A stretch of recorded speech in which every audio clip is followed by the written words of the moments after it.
सेनापति वरुण। क्या आज्ञा युवराज? अपनी होने वाली धर्मपत्नी को हम अकेले ही ले जाएंगे, तुम लोग जा सकते हैं। किंतु युवराज, अपमानित और पराजित वीरांगना को और लज्जित करना उचित नहीं समझते। जो आज्ञा युवराज, परंतु आपको बहुत सावधान रहना होगा। तुम हमारी चिंता न करो, जाओ। चलो साथियों, आओ।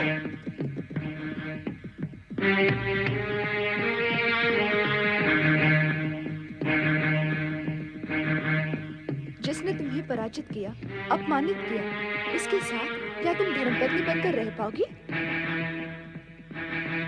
तुम्हारा सारा जीवन नर्क की यातना में बीतेगा सुमति। तुम उससे आंख मिलाकर कभी बात नहीं कर पाओगी। तुम्हारा सारा जीवन व्यर्थ हो जाएगा, व्यर्थ हो जाएगा, व्यर्थ हो जाएगा। क्या सोच रही हो मेरी होने वाली धर्मपत्नी? तुम्हारा जीवन अमूल्य है सुमति। तुम्हारी बाहुओं में अब भी इतना बल है कि तुम इस स्थिति को बदल सकती हो। वचन के बंधन से निकलकर इस समय चतुराई और राजनीति से काम लो। निकल भागो यहाँ से, निकल भागो, निकल भागो। सुमति, ये तो वचन भंग है। ठहर जाओ, ठहर जाओ सुमति, ठहर जाओ।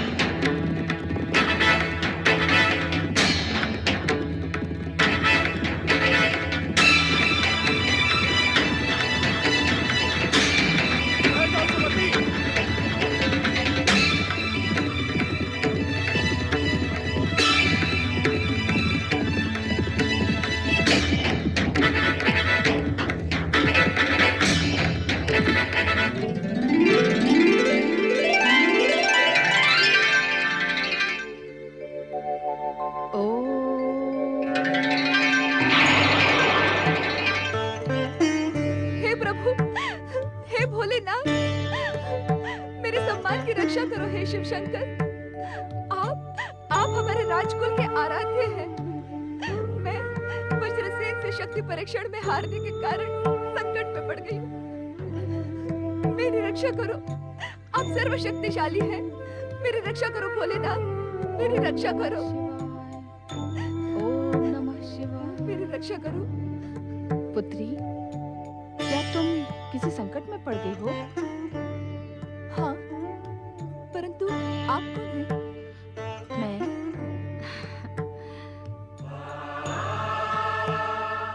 मैं एक शिवभक्त ब्राह्मणी हूँ। मुझे पूर्ण विश्वास है शिव पार्वती पर आस्था रखने वाला हर संकट से उबर जाता है। परंतु इस समय एक शत्रु मेरे पीछे पड़ा है और मैं पूरी आस्था के साथ शिव शंकर की शरण में आई हूँ। यह आस्था नहीं, शत्रु से बचने की घबराहट है। जिसके मन में आस्था होती है वह घबराता नहीं है। यदि तुम मेरे स्थान पर होती तो समझ पाती कि घबराहट में और कुछ नहीं सोचता, बस संकट से बचकर भाग निकलना ही होता है। मैं तुम्हारी स्थिति समझ रही हूँ पुत्री, इसीलिए कह रही हूँ कि ये घबराहट छोड़कर भगवान शिव के प्रति भक्ति भाव से एक प्रतिज्ञा करो। तुम्हारा संकट अवश्य टल जाएगा। प्रतिज्ञा? एक वचन के कारण मैं पहले ही संकट में पड़ गई हूँ। एक और प्रतिज्ञा मैं नहीं करूंगी। मेरी बात मान लो पुत्री, ये प्रतिज्ञा भगवान शिव के प्रति भक्ति की है। इससे तुम्हें उनकी कृपा भी प्राप्त होगी। क्या है वो प्रतिज्ञा? पूरी निष्ठा से 16 सोमवार व्रत करने की शपथ ले, तेरा कल्याण होगा। 16 सोमवार का व्रत? सोमवार तो बहुत दूर है, आज तो शनिवार है। सोमवार तक मेरी रक्षा कौन करेगा? यदि तुम इसी समय व्रत करने की शपथ लोगी तो तुम्हारी रक्षा स्वयं माता पार्वती करेंगी और भगवान शिव की कृपा भी तुम्हें अवश्य प्राप्त होगी। भविष्य की आशा पर मैं विश्वास नहीं करती। मुझे इसी समय शिव भगवान की सुरक्षा की आवश्यकता है। हमारे कुलाराध्य होने के नाते उन्हें मेरी रक्षा करनी ही होगी। मुझे इस संकट से उबारना होगा। तुम भगवान शिव को अपनी रक्षा करने के लिए विवश नहीं कर सकती पुत्री। भगवान शिव अपने सच्चे भक्तों की रक्षा स्वयं करते हैं, उन्हें विवश करने वालों की नहीं। अब भी मेरी बात मान लो। 16 सोमवार व्रत की शपथ ले लो, तुम्हारा संकट अवश्य टल जाएगा। मुझसे विवाद ना करो ब्राह्मणी माता, मुझे अकेली छोड़ दो।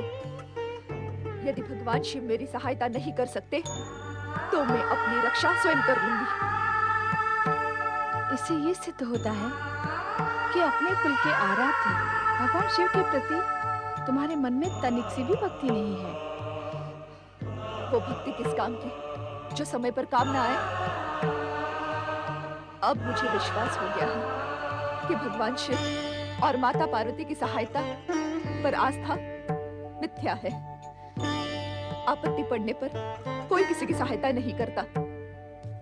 लगता है संकट की काली छाया तुम पर मंडरा रही है।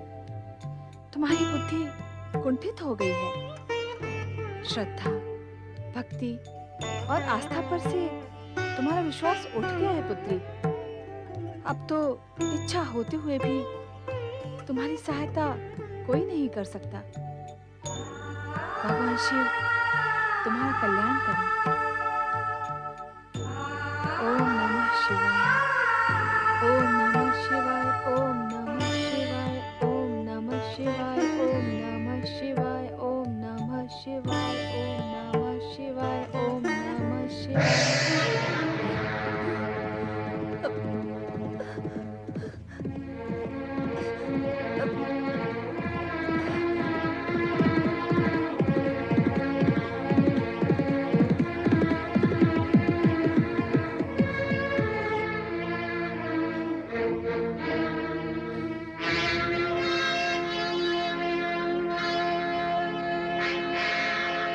अश्वत्थ तो बाहर खड़ा है, ये कहां चली गई?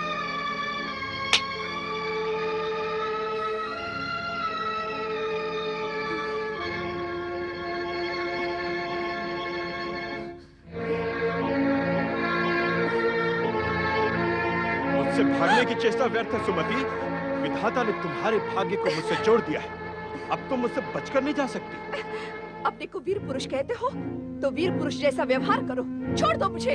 तुमने वचन भंग किया, मेरे साथ विश्वासघात किया, परंतु मैं अपने वचन पर अटल हूं। मैं तुम्हें अपनी धर्मपत्नी बनाकर रहूंगा। अब तुम मेरा साथ नहीं छोड़ सकती। चलो मेरे साथ, चलो।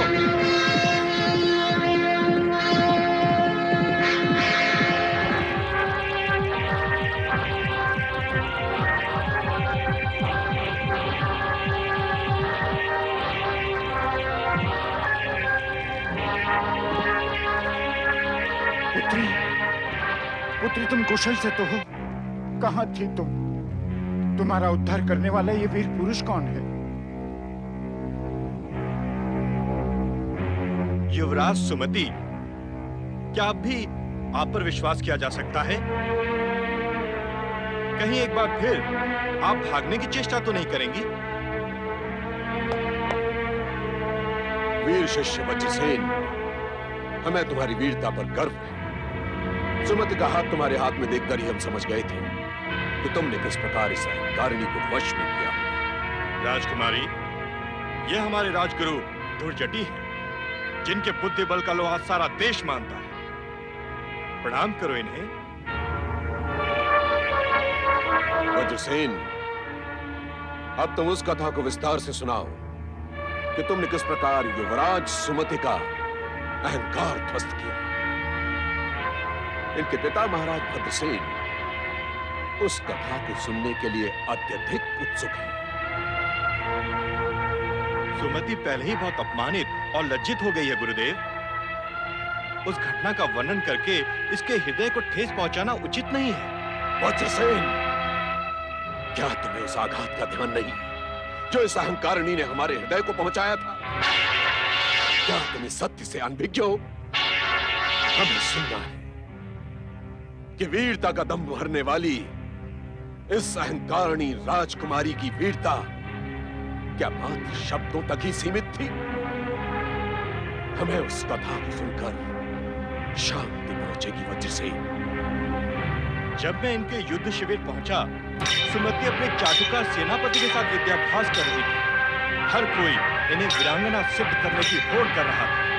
सुमति के प्रहारों से पीड़ित होकर सेनापति धूल चाट रहा था। मैंने वहां पहुंचकर द्वंद्व युद्ध करने की चुनौती दी तो शिविर में बिना आज्ञा प्रवेश करने के दंड स्वरूप इन्होंने मुझे शिविर से निकल जाने का आदेश दिया। अब तुम जा सकते हो। आगे कहो, इस सुमति ने तुम्हारा प्रस्ताव स्वीकार कैसे किया? बार बार प्रताड़ित करने पर इनका अहंकार जागा और इन्होंने एक निश्चय पर मेरे साथ द्वंद्व युद्ध करना स्वीकार किया। उससे पहले तुम्हें अपना निश्चय रखना आवश्यक था। उसी निश्चय का परिणाम है कि इस समय सुमति मेरे अधीन हो गई है। अपने ही वचनों के अनुसार ये मेरी धर्मपत्नी बनने के लिए विवश है। धर्मपत्नी? अर्थात द्वंद्व युद्ध से पूर्व तुमने इससे यह वचन लिया था कि यदि ये हार गई तो तुम्हारी धर्मपत्नी बनेगी और आजीवन तुम्हारे चरणों की दासी बनकर रहेगी। हाँ गुरुदेव, आपका अनुमान सत्य की सीमा तक सही है। मेरी धर्मपत्नी बनने का निश्चय सुमति ने स्वीकार किया है, परंतु मैं इसका निर्णय आप पर छोड़ता हूं। पुत्री, क्या तुमने वज्रसेन का ये निश्चय स्वीकार किया था, ये जानते हुए भी कि इसके पिता हमारे घोर शत्रु हैं? मैं कुछ नहीं कहूंगी। पिताश्री, कृपा करके आप मुझसे कुछ न पूछें। तुमसे पूछे बिना हम किसी निर्णय पर नहीं पहुंच सकते। बताओ, तुमने वज्रसेन की धर्मपत्नी बनने का वचन स्वीकार किया था या नहीं? विवशता में सब कुछ स्वीकार करना होता है। इससे अधिक कुछ कहना मैं उचित नहीं समझती। यह सत्य है सुमति, तुमने मेरी धर्मपत्नी बनने का वचन अपनी पराजय से पहले स्वीकार किया था। बोलो, यह सत्य है या नहीं? मैंने कह दिया है, इस विषय में मैं अधिक कुछ नहीं कहूंगी। एक अपमानित, पराजित और लांछित स्त्री को और कितना लज्जित करने के इच्छुक हैं आप? अपने ही दिए हुए वचन को स्वीकार न करना यह सिद्ध करता है राजकुमारी कि तुम्हारे मन में अभी भी प्रपंच है। वचन देकर भी तुम वज्रसेन को अपना पति स्वीकार नहीं कर रहे। ये माने या ना माने, सुमति को मेरे साथ विवाह बंधन में बंधना ही पड़ेगा गुरुदेव। अब ये मेरे अधीन हो गई है। मैं सुमति को ये बात मानने के लिए विवश करूंगा। वज्रसेन, जब किसी का अहंकार खंडित होता है तो वो विवश होकर भी अपने अपमान का दंश नहीं भूलता। इस स्त्री से विवाह करके तुम्हें प्रतिदिन एक नई चुनौती का सामना करना होगा वज्रसेन। मैं इसके लिए प्रस्तुत हूं गुरुदेव, परंतु आपकी इच्छा और आज्ञा मेरे लिए सर्वोपरि है। हम तुम्हें यही परामर्श देंगे वज्रसेन कि तुम सुमति से विवाह करो तो अपने गुरु के अपमान का प्रतिशोध लेने के लिए। हमारे हृदय में सुलगती प्रतिशोध की आग तभी शांत होगी जब तुम सुमति को जन्म सीमा तक लज्जित और अपमानित करोगे। राजगुरु दुर्जटी, इतने निष्ठुर और निर्दयी न बने। मेरी विवश पुत्री पहले ही अपमानित हो गई है। इसका कोमल हृदय खंडित हो गया है। कृपा करें गुरुदेव, शत्रु के साथ विवाह की विवशता से इसे मुक्त करें। सुमति को मेरे साथ जाने दें। कदापि नहीं। सुमति को अपने वचन का पालन करना ही होगा। यदि अब भी इसके मन में वीरता का झूठा अहंकार शेष है तो हम एक बार फिर से द्वंद्व युद्ध में पराजित करेंगे। जो व्यक्ति वचन देकर पीछे हट जाए उसे बलपूर्वक विवश करना न्याय की मांग है। गुरुदेव, अब आप ही निर्णय करें कि हमें क्या करना है। न्याय की ये मांग है कि सुमति अपने वचन का सम्मान करे, और वज्रसेन की ये मांग भी न्यायोचित है कि यदि सुमति अपने वचन का पालन नहीं करती तो उसे पुनः द्वंद्व युद्ध के लिए विवश किया जाए। तुम बताओ, तुम्हारी क्या इच्छा है? स्पष्ट करो। मुझ पर वचन भंग का झूठा आरोप ना लगाएं। मैं अपने वचन का परिणाम भुगतने के लिए प्रस्तुत हूँ। पुत्री, ये क्या कह रही हो तुम वज्रसेन की धर्म पत्नी बनोगी?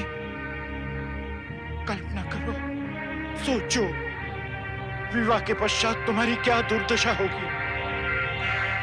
जो आघात मैंने अब तक सह लिया है, उससे वो दुर्दशा अधिक नहीं होगी पिताश्री। मुझे मेरे भाग्य पे छोड़ दे। महाराज भद्रसेन, आप अपनी लाडली कन्या के विवाह के प्रबंध आरंभ करें। सुमति और वज्रसेन का विवाह इसी आश्रम में होगा और हम स्वयं इनकी विवाह विधि संपन्न कराएंगे। परंतु गुरुदेव। पिताश्री, आप विवाह में जितना विलंब करेंगे, आपकी पुत्री को उतनी ही मानसिक यातना सहन करनी होगी। कृपा करके आप शीघ्र ही कन्यादान करके मुझे और अपने आप को इस दुविधा से मुक्त करें। मैं आपके चरण छूती हूँ। रो नहीं पुत्री, विधाता का कठोर हृदय तेरी ये दुर्दशा को देखकर अवश्य द्रवित हो जाए। अवश्य।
आशीर्वाद दें कि मैं आपके आदेश का पालन कर सकूं। मेरा आशीर्वाद तो सदा ही तुम्हारे साथ है वज्रसेन, परंतु तुम्हारी धर्म पत्नी ने मेरे आशीर्वाद का अधिकार खो दिया है। मैं बड़े से बड़े कष्ट का सामना करने के लिए प्रस्तुत हूँ। आप आशीर्वाद दें या अभिशाप, मुझे इससे कोई अंतर नहीं पड़ता। आपकी इच्छा पूर्ण हो गई है, अब ले चले मुझे यहाँ से।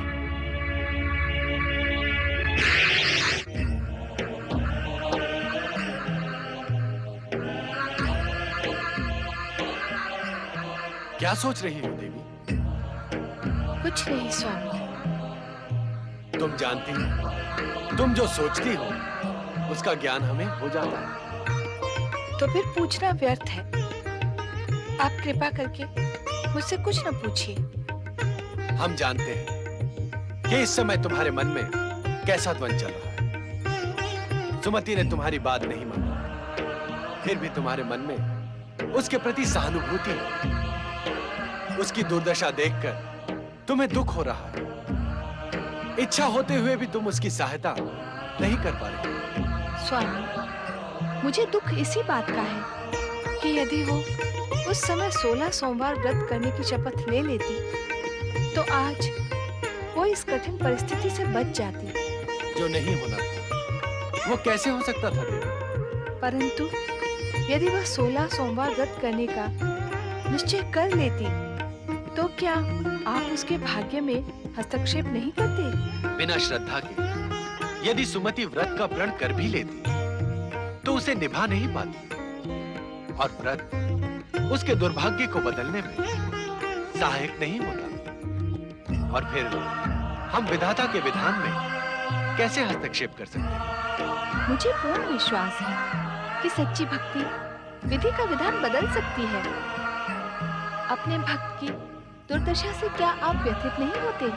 अवश्य होते, जैसे इस समय तुम हो रही हो। परंतु ये बात क्यों भूल जाती हो कि सुमति की मति को अभिमान का ग्रहण लग गया था, और उसका कारण थे पूर्व जन्म के वो पाप जो उसे आज वज्रसेन की धर्मपत्नी बनाकर उसकी आत्मपीड़ा बढ़ा रहे हैं। इस आत्मपीड़ा से छूटने का उपाय बताएं स्वामी। इस समय मैं आपसे यही जानने के लिए इच्छुक हूँ। यदि अब भी सुमति अपने आहत अभिमान को भूलकर पैर की भावना त्याग दे और सच्चे मन से वज्रसेन को अपना पति स्वीकार कर ले, तो वो इस दुर्भाग्य की छाया से मुक्त हो सकती है। क्या सुमति के लिए ऐसा करना संभव होगा? धूर्जटी और वज्रसेन दोनों उस दुखियारी से प्रतिशोध लेने पर तुले हैं। तुम्हारी ये करुणा उसे सद्भाव के लिए प्रेरित करेगी, क्योंकि मन की सद्भावना ही दुर्भाग्य को बदल सकती है। धैर्य धारण करो देवी और समय की प्रतीक्षा करो।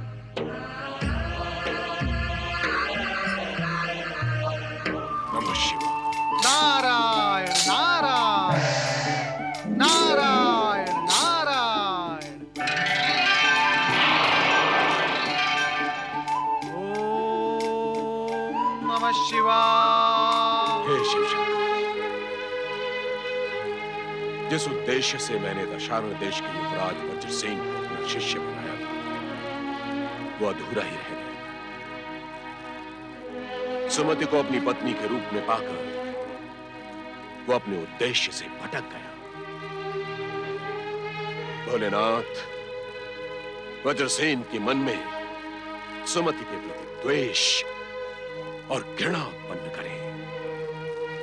शिव शंकर, एक बार फिर उसके मन में प्रतिशोध की भावना जागृत करे। हे भक्तवत्सल, मेरी प्रार्थना स्वीकार करें, मेरे मन की आग को शांत करें,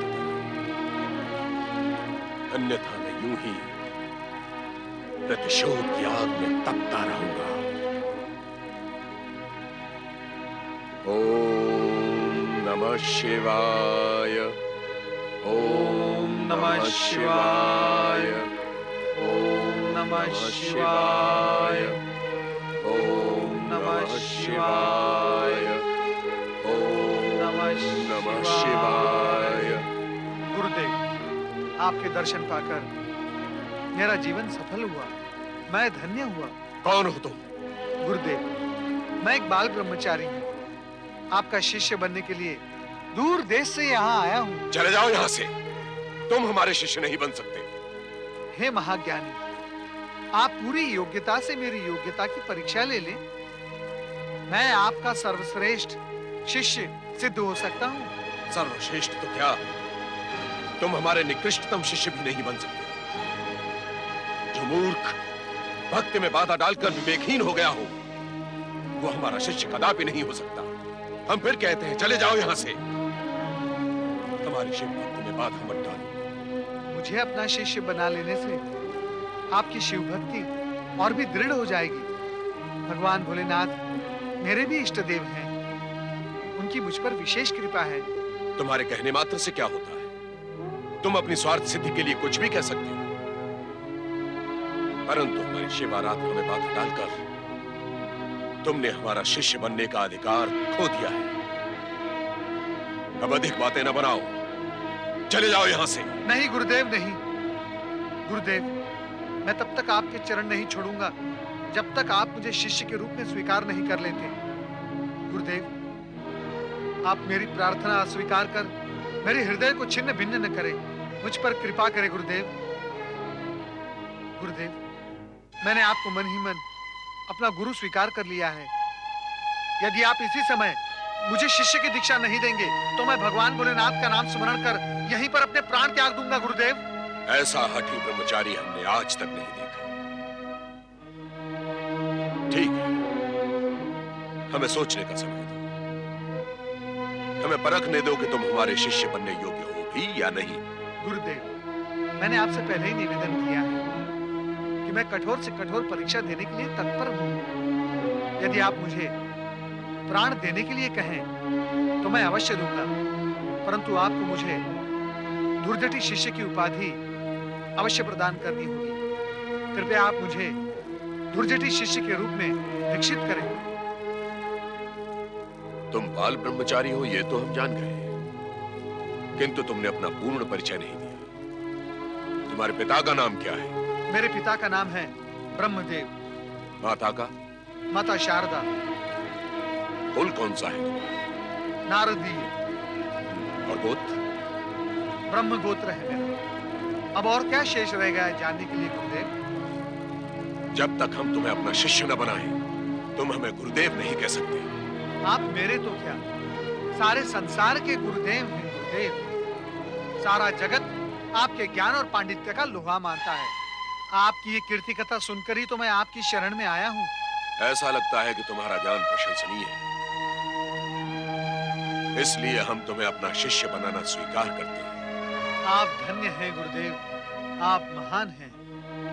मुझे शिष्य के रूप में स्वीकार कर आपकी महानता और भी अधिक महान हो गई है। आसन ग्रहण करो।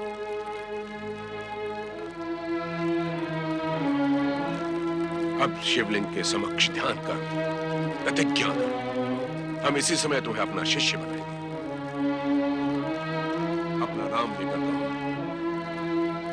मैं गुरु धूर्जटि को अपने गुरु के रूप में सम्मान पूर्वक स्वीकार करता हूं। मैं बाल ब्रह्मचारी शिवशरण गुरु धूर्जटि को अपने महान गुरु के रूप में स्वीकार करता हूं और इसके लिए मैं इनका अति कृतज्ञ हूं। हम जो कहें वही शब्द दोहराओ शिष्य। जो आज्ञा गुरुदेव। मैं गुरु धूर्जटि के शिष्य के रूप में उनकी हर आज्ञा का पालन करूंगा और उनकी सेवा ही मेरे जीवन का व्रत है। मैं गुरु धूर्जटि के शिष्य के रूप में उनकी प्रत्येक आज्ञा का पालन करूंगा और उनकी सेवा ही मेरे जीवन का व्रत है। गुरु के रोष को मैं उनका प्रसाद समझूंगा और उनके प्रति प्रामाणिक रहकर किसी अन्य व्यक्ति को मैं अपना गुरु नहीं बनाऊंगा। मैं गुरु के रोष को उनका प्रसाद समझूंगा और उनके प्रति प्रामाणिक रहकर किसी भी अन्य व्यक्ति को अपना गुरु नहीं बनाऊंगा। जय गुरुदेव। गुरुदेव, कृपया कर आप मुझे आशीर्वाद दें कि मैं योग्य धूर्जटि शिष्य बन सकूं। हम तुम्हें आशीर्वाद देते हैं प्रिय शिष्य कि तुम असाधारण रिद्धि सिद्धि को प्राप्त करो और गुणगान से संपन्न होकर अपने गुरुदेव का यश दिग दिगंत तक फैलाओ। धन्य है गुरुदेव, आप धन्य हैं। गुरुदेव, अब तो मैं आपका प्रिय शिष्य हो गया। कृपया आप मेरे प्रश्न का उत्तर दें। पूछो, क्या पूछना है? गुरुदेव, जब मैंने आपके इस पवित्र आश्रम में चरण रखे तब आप शिवाराधना में लीन थे और तभी तुम बाधा पहुंचाने आ गए। गुरुदेव, कृपया आप बाधा की बात विसारें और आराधना की बात करें। आप मुझे ये बताएं कि आप भगवान भोलेनाथ से क्या मांग रहे थे? हमें एक अहंकारिणी नारी से उसके अपराध का प्रतिशोध लेना है। उसे हर सुख से वंचित करके दुर्दशा की खाइयों में धकेलना है। परंतु दुख की बात तो यह है कि हमारा शिष्य ही हमसे विश्वासघात कर रहा है। इसलिए हम भगवान शिव से प्रार्थना कर रहे थे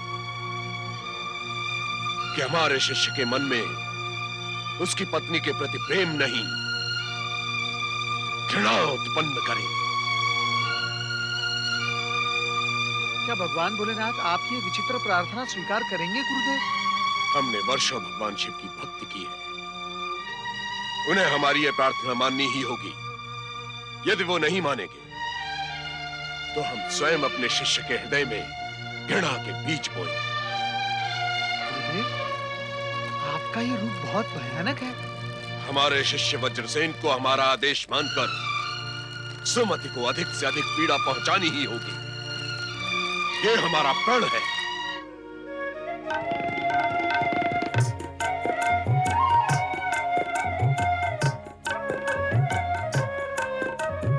महारानी सुमति,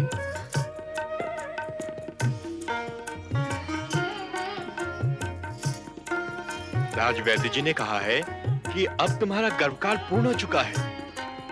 किसी भी दिन तुम हमारे युवराज की माता बन सकती हो। हम उस दिन की व्यग्रता से प्रतीक्षा कर रहे हैं।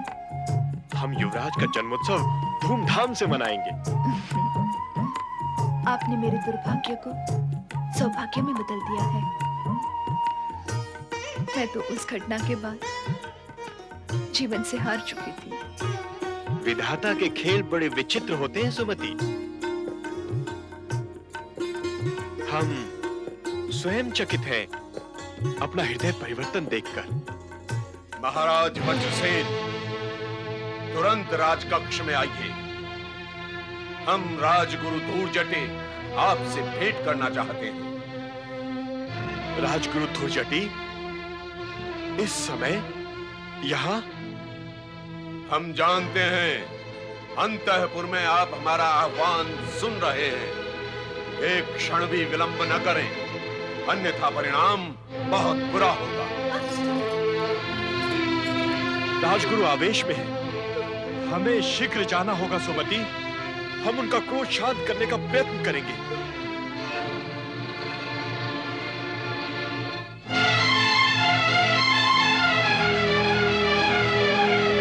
गुरुदेव धुर्जटी को मेरा प्रणाम। कृतज्ञ वज्रसेन, तू नाक रगड़कर हमारा शिष्य बना। हमने तुझे वो सब दिलाया जो तूने चाहा, और तूने हमारे आदेश की अवहेलना की। परिस्थितियां अचानक बदल गई गुरुदेव। पूज्य पिताश्री महाराज चित्रांगद का अचानक स्वर्गवास हो गया, और हम सब समझते हैं। क्या तू ये कहना चाहता है कि दशानन देश का राजा बनते ही हमारा महत्व कम हो गया और तुम्हारे लिए हमारे आदेश का पालन करना आवश्यक नहीं रहा? हर आदेश की एक सीमा होती है गुरुदेव। राजकुमारी सुमति से हमारा विवाह होने के पश्चात आपके आदेश की सीमा समाप्त हो गई, और उसके पश्चात हमने जो उचित समझा वही किया। क्या तुम हमें अपने राजगुरु का सम्मान नहीं देना चाहते? क्या अब तुम हमारे शिष्य नहीं रहे? मैंने आज जन्म आपका शिष्य बने रहने का वचन दिया था। आपने जो प्रतिज्ञा मुझे दिलवाई थी उसका मैं पूर्ण रूप से पालन करूंगा। तुम अपनी प्रतिज्ञा भूल चुके हो वज्रसेन। दशानन देश का शासक बनते ही तुम्हारा मन बदल गया है। जिस अभिमानी स्त्री का अभिमान खंडित करके तुमने हमारे समक्ष प्रस्तुत किया था, उसी के मोह जाल में फंस चुके हो तुम। जो विवाह शत्रुता का प्रतिशोध लेने के लिए किया गया था, उसे तुमने अपने भोग विलास का साधन बना लिया।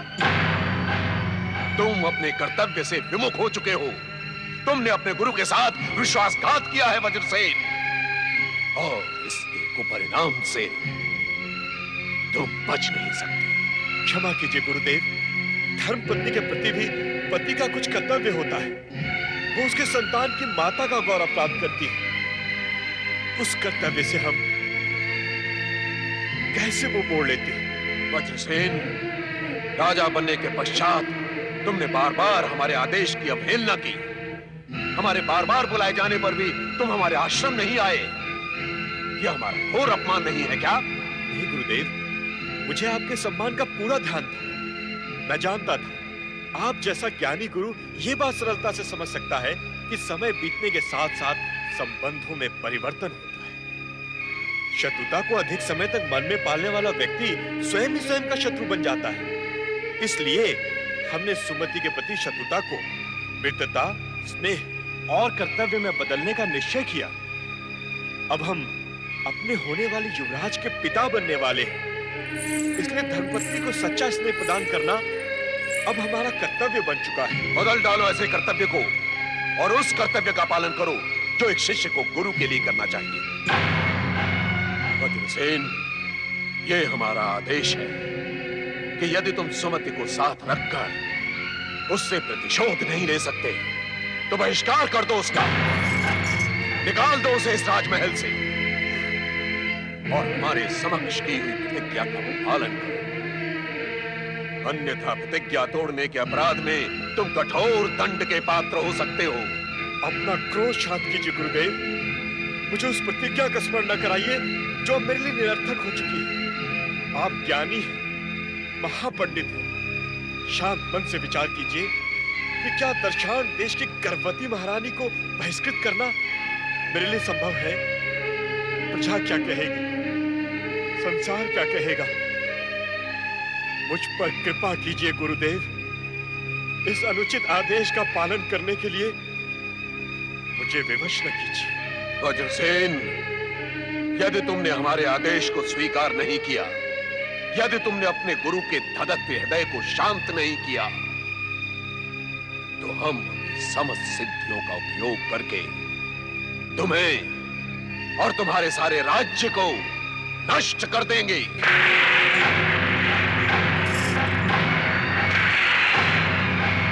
सुमति और भद्रसेन ने हमारा जो अपमान किया था, उसका परिणाम तुम देख चुके हो।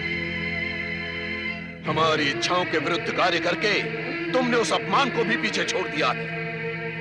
हमारा हृदय अपमान और क्षोभ से दिल मिला रहा है। इस समय जो शाप हमारे हृदय से निकलेगा वज्रसेन, वो तुम्हारे साथ साथ तुम्हारे राज्य को भी नष्ट कर देगा।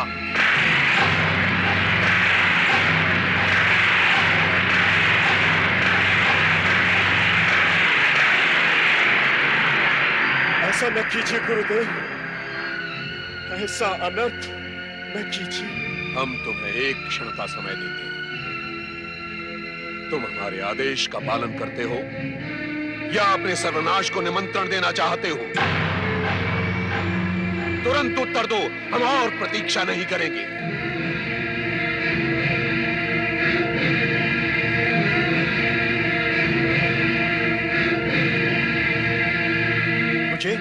मुझे आपका आदेश स्वीकार है गुरुदेव। आप अपना क्रोध शांत कीजिए। हम जानते थे कि तुम ऐसा ही करोगे, इसीलिए हम अपना आश्रम छोड़कर तुम्हारे पास आए थे। आज के बाद उस कुलक्षणी सुमति की छाया भी इस राजप्रासाद में दिखाई नहीं देगी, इसका हमें पूर्ण विश्वास है। तुम्हारा कल्याण हो वत्स।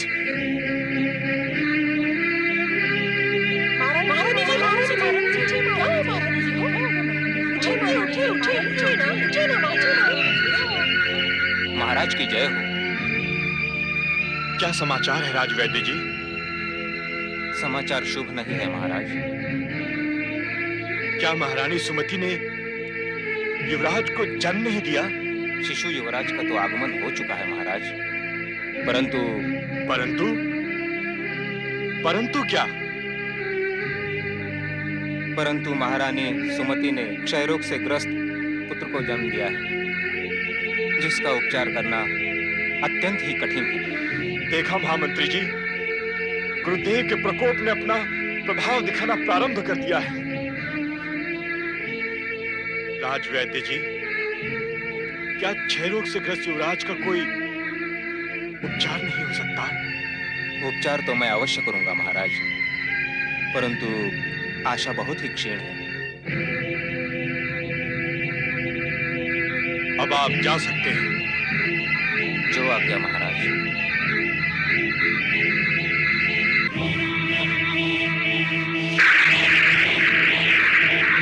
वज्रसेन, तुमने हमारे आदेश का पालन अभी तक नहीं किया। अभी तक तुमने सुमति का बहिष्कार नहीं किया। निकाल दो उसे इस राजमहल से, अन्यथा हम तुम्हें और तुम्हारे राज्य को नष्ट कर देंगे।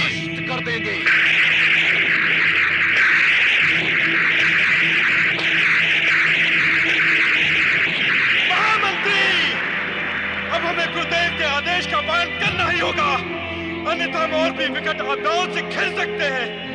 अब महारानी सुमति और उसके 6 गज पुत्र को उपचार के बहाने यहाँ से ले जाइए। और दूर वन में किसी एकांत स्थान पर छोड़ दीजिए। परंतु महाराज, प्रसूता महारानी को इस दशा में ले जाना क्या उचित होगा? हम गुरुदेव के आदेश से बच चुके हैं महामंत्री। अब आपको हमारे आदेश का पालन करना ही होगा। यह अत्यंत कठिन कार्य है महाराज, मुझे इस धर्म संकट में मत डालिए। अब आपको हमारे आदेश का पालन करना ही होगा महामंत्री। इसे कैसे करें, यह आपका उत्तरदायित्व है।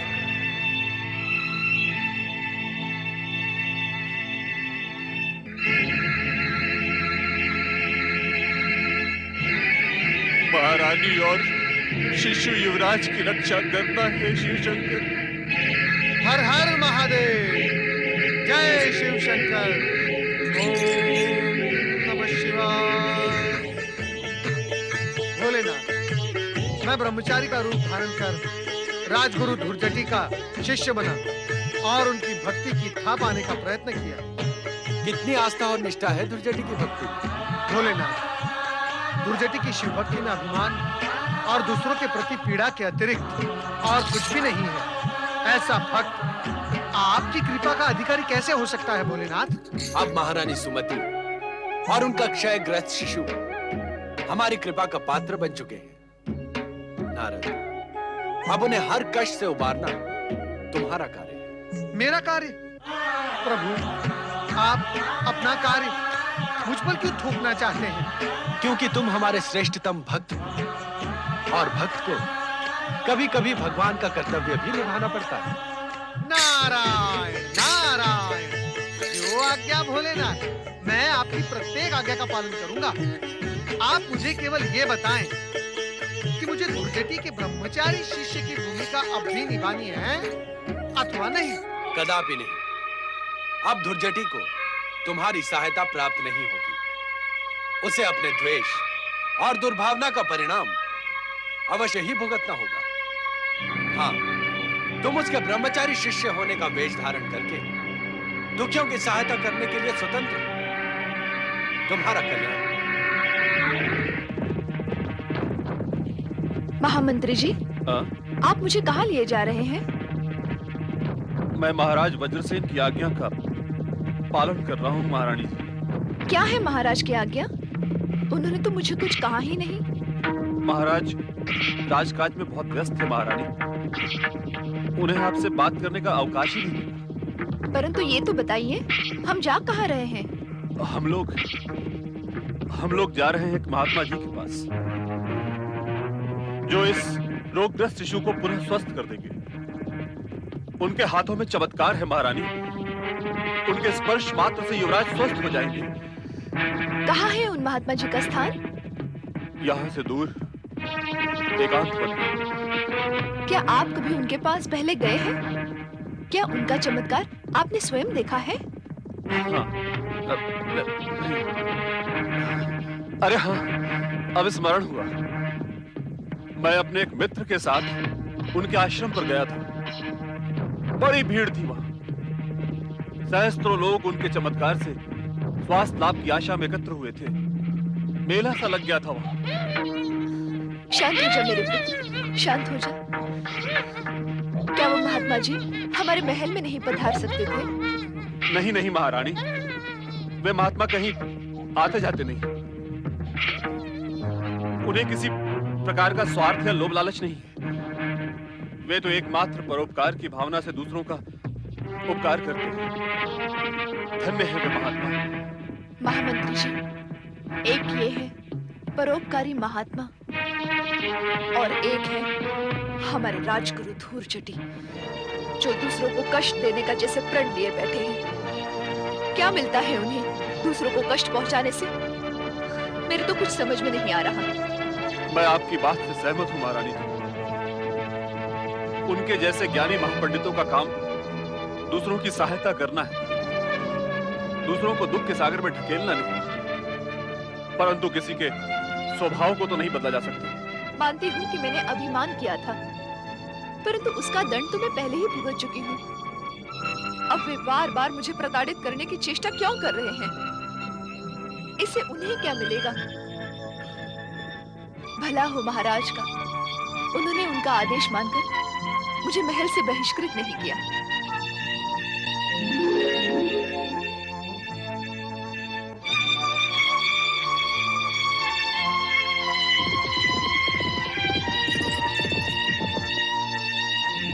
महात्मा जी का स्थान और कितनी दूर है? बस आ गया, वो सामने दिखाई दे रहा है। साथी, रथ रोक। नारायण नारायण। भोलेनाथ, भोलेनाथ आप कितने दयालु हैं। इन माता पुत्रों को दुर्दशा से उबारने की जो आपने मुझे आज्ञा दी है, भोलेनाथ मैं इनकी सहायता का प्रबंध अवश्य करूंगा। भोलेनाथ मैं अवश्य करूंगा।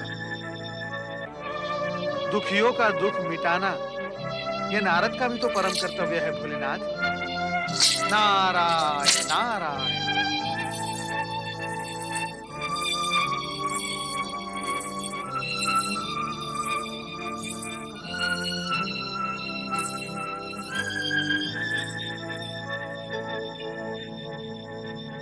महामंत्री जी, यहाँ तो कोई आश्रम नहीं दिखाई दे रहा।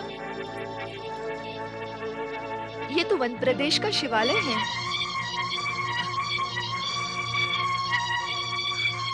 महामंत्री जी, क्या बात है? कहीं हम दूसरे स्थान पर तो नहीं उतर गए? आप इस आश्रम का मार्ग बिसर तो नहीं गए? आप मौन क्यों हैं? महारानी जी, मुझे क्षमा करें। महाराज ने राजाज्ञा देकर मुझे इस धर्म संकट में ढकेल दिया। आप क्या कह रहे हैं?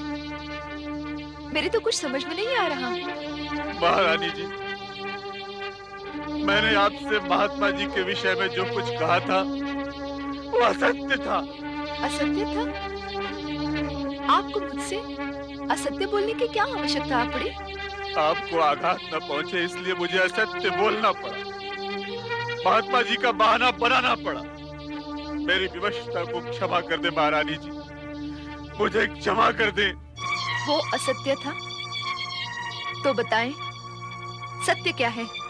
सत्य ये है कि राजगुरु धुर्जटी के आदेश का पालन करते हुए उनके शाप से भयभीत होकर महाराज वज्रसेन ने आपका त्याग किया।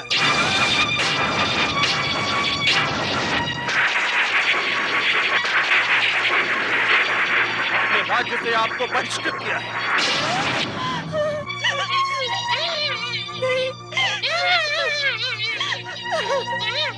और मुझे इस अप्रिय कर्तव्य के लिए मैं क्या करता महारानी, मैं क्या करता? मैं विवश था। महारानी जी, आप इस शिवालय में शरण लीजिए। भगवान शिव आप दोनों की रक्षा करेंगे। मुझे क्षमा करें महारानी जी, मुझे क्षमा करें।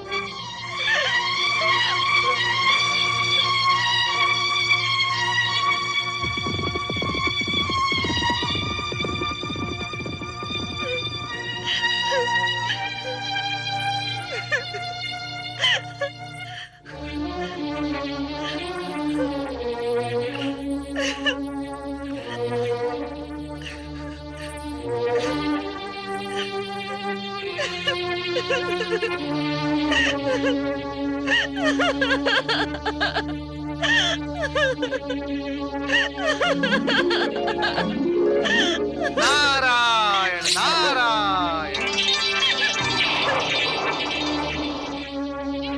चुप हो जा बेटा, चुप हो जा, चुप हो जा बेटा।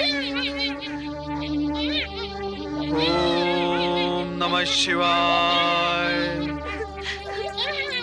ओम नमः शिवाय। चुप हो जा बेटा, ना मत रो बेटा। नमः शिवाय। ना ना नमः मत शिवाय। रोना बेटा, ना। हे शिव शंकर, मेरे बच्चे पर दया करो, मेरे बच्चे पर दया करो। घबराओ नहीं बहन। ओम नमः शिवाय इस महामंत्र का जाप करने से संसार के बड़े से बड़े कष्ट का अंत हो जाता है। किंतु आप कौन हैं? मैं बाल ब्रह्मचारी हूँ। मुझे तुम अपना भाई समझो। भगवान भोलेनाथ तुम्हारे सभी कष्टों का अंत करेंगे।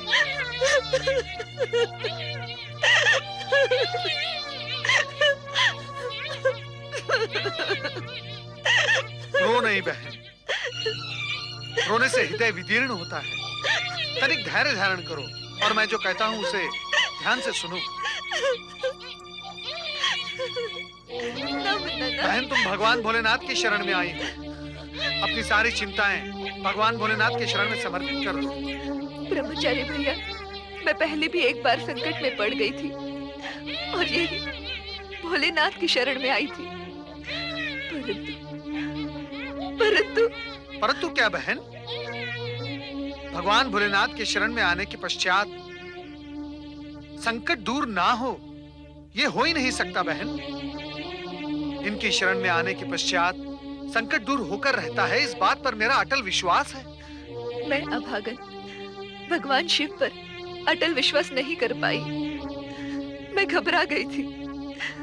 उस समय एक ब्राह्मणी माता ने मुझे 16 सोमवार का व्रत और शिव पार्वती की आराधना की प्रेरणा दी थी, परंतु मैंने इसे नहीं किया। लगता है इसी कारण मैं पहले से भी बड़े संकट में पड़ गई हूँ। कितना सुंदर योग है। आज भी सोमवार है।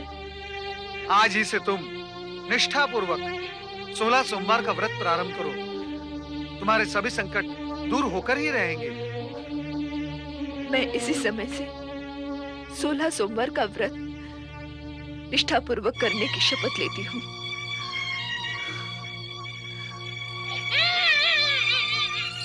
हे शिव शंकर, मेरे इस दुर्बल बालक पर दया करो। इसे शीघ्र ही स्वस्थ कर दो। बहन, क्या मैं ये पूछ सकता हूँ कि तुम कौन हो? किस संकट में पड़ गई हो? मेरी करुण कथा सुनकर क्या करोगे भैया? मेरे लिए अतीत विसार देना ही उचित होगा। हो सकता है मैं तुम्हारी कोई सहायता कर सकूं। नहीं नहीं, यदि तुम बताना उचित नहीं समझती तो रहने दो। परंतु बहन, इतना तो बताओ कि तुम्हारा नाम क्या है? सुमति। सुमति, जो कुछ दिन पहले वत्स देश की गौरवमयी राजकुमारी थी और युवराज के पद पर प्रतिष्ठित थी। युवराज? एक स्त्री युवराज कैसे हो सकती है? गर्व और अहंकार ने मुझे राजकुमारी से युवराज बना दिया था और इसी कारण आज मेरी ये दुर्दशा हुई है। मैं समझ गया बहन। युवराज का अहंकार तुम्हारे पतन का कारण बना। परंतु तुम तो इस शिशु की मां हो, अर्थात तुम विवाहित हो। तुम राजकुमारी थी तो तुम्हारा पति कोई राजा ही होगा। हाँ भैया, राजकुमारी से मैं दशारण देश की महारानी बनी, परंतु दुख साया की तरह मेरे पीछे लगा रहा और इसका कारण है राजगुरु धूर्जटी का प्रतिशोध। राजगुरु धूर्जटी? ये तो मेरे गुरु हैं। क्या तुम राजगुरु धूर्जटी के शिष्य हो? कहीं उन्होंने ही तुम्हें मेरा पीछा करने के लिए तो नहीं भेजा? सच बताना ब्रह्मचारी, ये राजगुरु धूर्जटी के प्रतिशोध का कोई प्रपंच तो नहीं? क्रोधी और मिथ्याभिमानी धूर्जटी का साथ तो मैंने पहले ही त्याग दिया है। मुझ पर विश्वास करो बहन, मैंने तुम्हें सच्चे हृदय से बहन बनाया है। भगवान भोलेनाथ की शपथ, मैं तुम्हारा ये संकट अवश्य दूर करवा दूंगा। भैया, मेरी इस दुर्दशा का कारण राजगुरु धूर्जटी ही है। मेरे पति महाराज वज्रसेन बैर भाव छोड़कर मुझसे सच्चा स्नेह करने लगे थे। मेरा दुर्भाग्य सौभाग्य में बदलने लगा था कि अचानक धूर्जटी ने आकर मेरे जीवन में विष घोल दिया। उन्होंने मेरे पति को श्राप का भय दिखाकर इस नवजात बालक के साथ मुझे राज्य से बहिष्कृत करवा दिया। मेरा ये अभागा बालक जन्म से क्षय रोगी भी है। शिव शिव शिव शिव शिव शिव शिव शिव। यदि शिव शंकर ने मेरी सहायता नहीं की तो मैं इस दुखी बालक के जीवन का अंत करके आत्महत्या कर लूंगी। इसका अर्थ तो ये हुआ कि तुम्हें अब भी मुझ पर विश्वास नहीं है। भगवान भोलेनाथ की शपथ को तुम झूठी समझती हो। नहीं भैया, ऐसी बात नहीं है, परंतु सच कहती हूँ, मैं जीवन से निराश हो गई हूँ। चिंता करने की कोई आवश्यकता नहीं है बहन। अब तुम्हारा भाई तुम्हारे साथ है। तुम आओ मेरे साथ। मैं तुम्हें एक ऐसे सच्चे शिव भक्त के पास ले जाता हूँ जहाँ तुम अपने इस रोगी बालक का उपचार कर सकोगी। अरे बहन, तुमने अपने इस पुत्र का नाम तो बताया ही नहीं। अभी तक तो ये अनामा है। इसका नामकरण संस्कार होने से पहले ही ये अभागा निराश्रित हो गया। अब ये भगवान भोलेनाथ की शरण में आ गया है। इसका भविष्य उज्जवल है बहन। इसकी आयु लंबी है। मैं इसका नामकरण अभी कर देता हूँ। नामकरण? हाँ, इसका नाम भद्रायु है। भद्रायु? हाँ, भद्रायु। आओ मेरे साथ।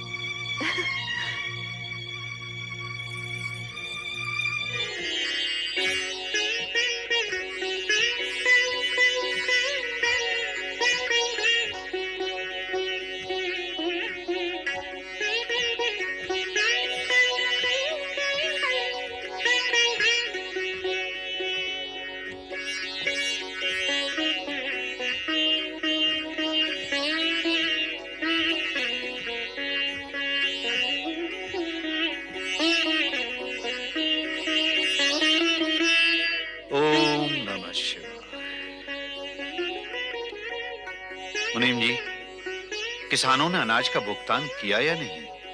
सेठ जी, हमारे किसान सच्चे और प्रामाणिक हैं। बिना कहे ही वे उपज भंडार में पहुंचा देते हैं। अब किसी किसान पर हमारा कोई ऋण शेष नहीं है। ओम नमः शिवाय। ओम नमः शिवाय।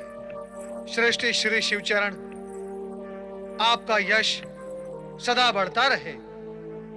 ओम नमः शिवाय। शिवचरण की ड्योढ़ी में आपका स्वागत है। श्रेष्ठ श्री शिवचरण, भगवान भोलेनाथ की आप पर पूर्ण कृपा है। दानवीर के रूप में आपका यश दूर दूर तक फैला हुआ है। आपकी कीर्ति सुनकर ही हम आपके पास आए हैं।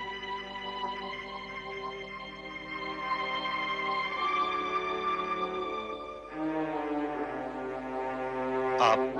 मैं ब्रह्मचारी शिवनंदन, और यह है मेरी दुखियारी बहन सुमति। लगता है आप भी मेरी तरह शिव भक्त हैं। आप यहाँ से निराश होकर नहीं जाएंगे।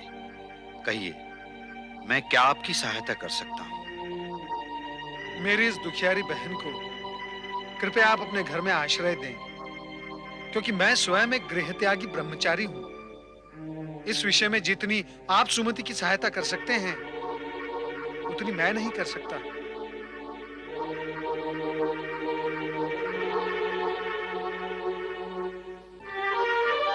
क्या बात है श्रेष्ठीवर? इतने बड़े दानवीर होने के पश्चात भी क्या आप एक निराश्रित को आश्रय नहीं दे सकते? सामाजिक नीति नियमों के अनुसार मैं किसी भी पराई स्त्री को अपने घर में आश्रय नहीं दे सकता ब्रह्मचारी जी। आप इनकी रहने की व्यवस्था कहीं और कर दीजिए। मैं अन्य किसी भी प्रकार की सहायता के लिए तत्पर हूं। मेरी कठिनाई आप समझ सकते हैं। श्रेष्ठी, आप हमारी आशाओं पर इस प्रकार घात कर इस बेचारी को दुख के सागर में न धकेलें। ये बेचारी तो आपके घर के किसी भी कोने में पड़ी रहेगी। मेरी भी कोई सामाजिक प्रतिष्ठा है ब्रह्मचारी जी, और उस प्रतिष्ठा के विरुद्ध मैं कोई भी कार्य नहीं कर सकता। और यदि मैं ऐसा करता हूं तो अन्य किसी की भी सहायता करने की स्थिति में मैं नहीं रह पाऊंगा।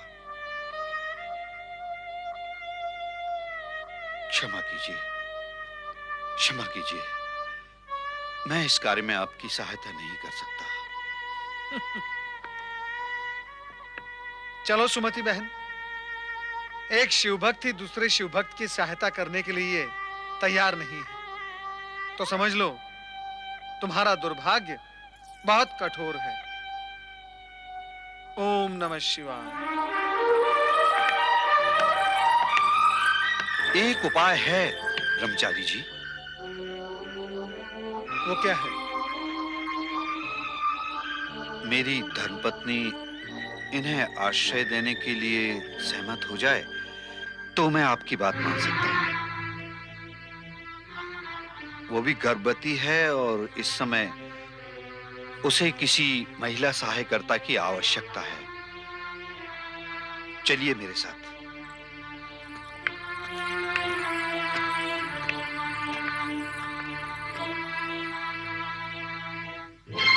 क्या कहते हैं मुनीम जी, हमारी सेठानी जी इस महिला को आश्रय देंगी? कदापि नहीं। क्या सेठानी जी की स्वभाव को तुम नहीं जानते? अरे भगवान, सुन रही हो? तनिक यहाँ तो आओ। क्या बात है? तुम्हें पता है ना कि इन दिनों उठने बैठने में मुझे कितना कष्ट होता है। अंदर आ जाओ। आइए आइए। तनिक कष्ट उठाने का प्रयत्न करो भगवान, तुम्हारे लिए पुण्य का अवसर आया है। कौन है ये लोग? मैं हूं बाल ब्रह्मचारी शिवनंदन और यह है मेरी दुखियारी बहन सुमति। कुछ ही समय पहले ये मां बनी है। तुम यदि अनुमति दो तो हम इस निराश्रित को अपने घर में आश्रय दे सकते हैं।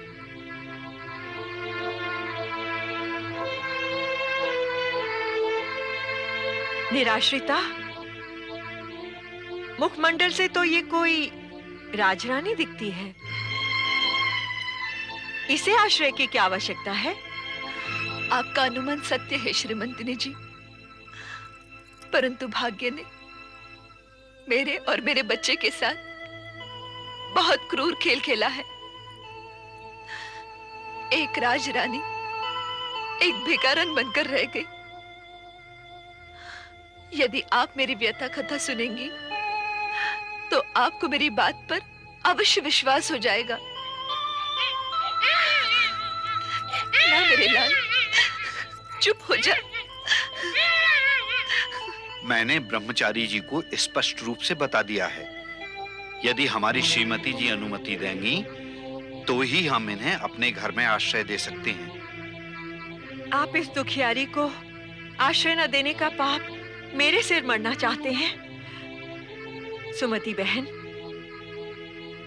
तुम्हारे इन आंसुओं ने मुझे विश्वास दिला दिया है कि तुम भाग्य की सताई हुई हो।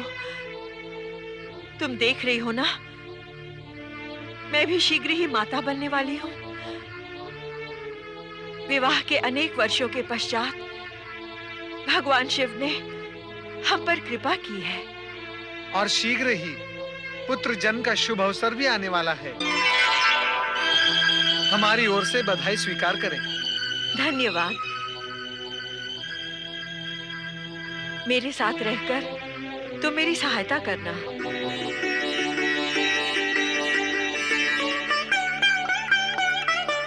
जानते हैं ब्रह्मचारी जी, हम पर भगवान शिव की कृपा 16 सोमवार का व्रत करने के पश्चात ही हुई है। हम दोनों ने भी व्रत रखा था। मेरी बहन ने भी इसी सोमवार से 16 सोमवार का व्रत प्रारंभ किया है। तब तो और भी प्रसन्नता की बात है। अब तुम्हारे सारे संकटों का अंत शीघ्र ही होगा। श्रेष्ठीवर, मैं आप दोनों का कृतज्ञ हूँ। अब मैं अपनी दुखियारी बहन सुमति और भांजे की चिंता से मुक्त हुआ हूँ। ओम नमः शिवाय। ओम नमः शिवाय। ब्रह्मचारी जी। सुमति बहन, मैं तुम्हें समय समय पर मिलता रहूंगा। अब तो मुझे आज्ञा दो। भैया, तुमने मुझ पर और मेरे बच्चे पर बहुत बड़ा उपकार किया है। मैं ये उपकार जीवन भर नहीं भूल पाऊंगी। नहीं बहन नहीं,